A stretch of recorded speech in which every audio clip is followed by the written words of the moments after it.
They're unboxing the new X4. We've been sponsored by JQ216 in Jetstar. That's the box. It's rectangle if you cannot see. You gotta pull it out like that. Easy, you know, like slowly, not too much. And then you gotta look for the opening like this. Oh, nice colors. It's mad colors. Look at that. Very nice. So you get the headphones. So these are the headphones in here. You get the earpieces, like the silicone that goes in your ears.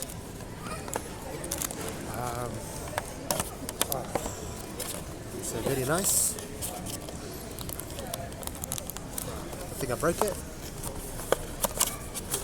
Yeah, this is the pouch. You know, I want to see what's inside here.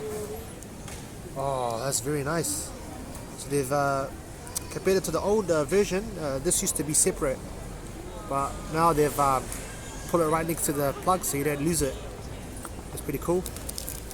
And they've also updated this. It's a resealable bag.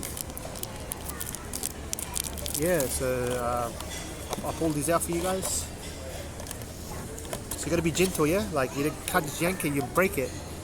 So yeah, it's really flawless design. I really like the color. You know, the tip is blue, and like this bit here gets inside the ear, and then you got to twist it a bit and then put it in your ear. But yeah, it's they've also added this clip for your back. You know, you can clip it to your shirt if you don't want it to fall. It's pretty handy. You can take it off if you want. You just you do that, and it sits like that behind your ear, like that. Yeah, sweet. Thank you for flying Jetstar JQ216.